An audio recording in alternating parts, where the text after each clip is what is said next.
So what's up mga tropa, mga brody. May kakabit na pala tayong pesa ngayon. May binili tayong pesa. Binili tayong rear set. Hindi ko na binidyo yung pagbuo eh. Pero hindi ko pa siya nakakabit sa motor. Bali, ito yung mga yun. Yan. Bali yung nabili natin, single shifter na kulay black. Shoutout nga pala kay C2MP, sa kanya galing yan. Ito binuo ko na yan, manual sticker. Tapos magpapalit din tayo ng passenger foot peg.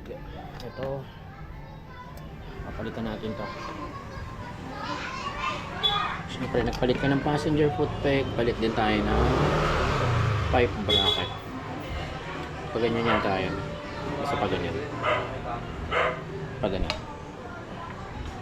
Kita ba? So yun, buuin muna natin. Palitan natin yan, pero hindi ko na video yung step by step kung paano kakabit ha. Bila, dito natin ganahan at dito madali. Ayun, binuo ko na nga pala to. Hindi ko na pinuna ng picture, ng video kung paano ko siya kinabit, pero mga naka-lock type, mga naka-thread locker yung mga bolts na yan, kasi mahirap na pagka nalaglagan ka ng bolts sa daan, hirap maghagilap. So yun, sige, magbubuo muna ako. So yun, medyo maibaba na natin yung gilid. Nakabit na natin yung axle na kasama ng shifter. Pero since magkakabit kayo ng bagong shifter, lagyan nyo na rin ng grasa bago nyo ipasok dun. Bago nyo ipasok dito, lagyan nyo na rin ng grasa kasi ito yung Toyota ha? Lalagyan lang natin ng grasa, sabay shoot na natin para may kabit na natin yung left side na shifter, yung sa kambyuhan. Okay?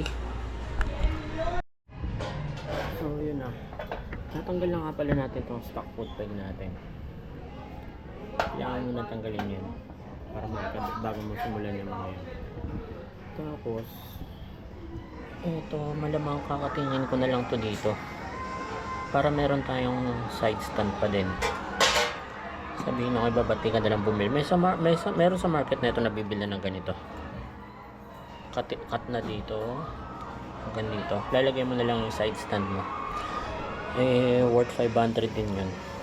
Iniisip ko kung bibenta ko na lang, itatago ko to o bibili ako nun.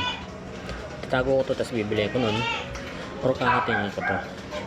Iniisip ko katingin na lang kasi hindi ko naman nabalak ibalik to eh. Sa tagal namin naka-underbone dati, wala kaming stock foot peg na binalik namin nung nag-shifter kami. Kaya kakatingin ko, ipapakating ko na lang to, tsaka ko siya ibabalik pag napaputol ko na to dito hanggang dito para magka side stand tayo. Tapos yun, sisimulan na natin ikabit to dyan. Bumalik pa, medyo madilim na, hinahapon na kasi. So yun, tara, bago natin ikabit, hanggang muna natin yung klase yung mga bolts natin.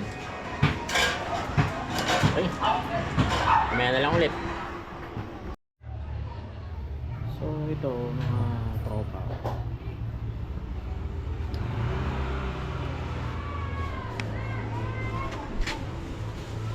so ito na nga, medyo natapos na natin yung shifter sa left side.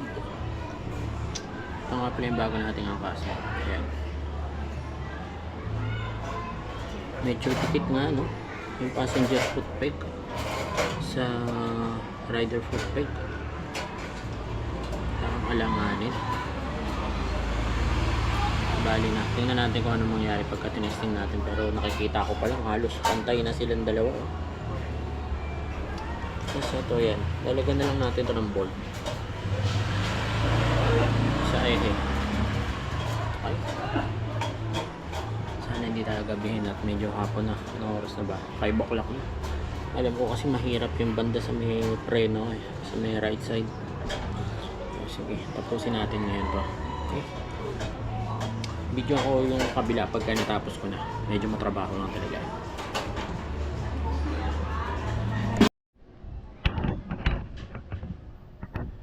So ito na. Nakakabit ko na yung RCP shifter natin. Single shifter. Ayan siya. Ito yung sa right side sa preno. Tapos ito naman yung sa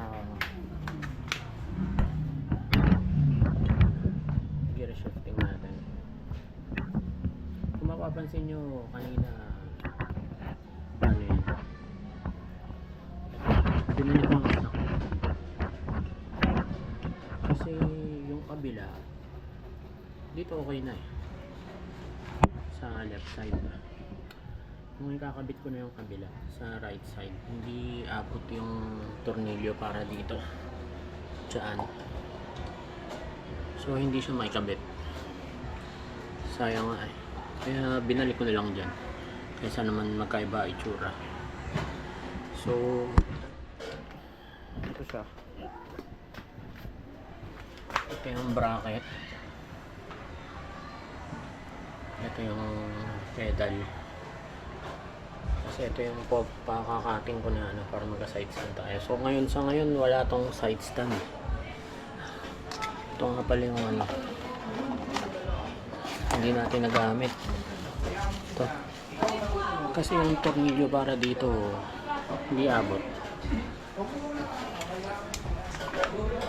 Para dyan, hindi abot para dyan.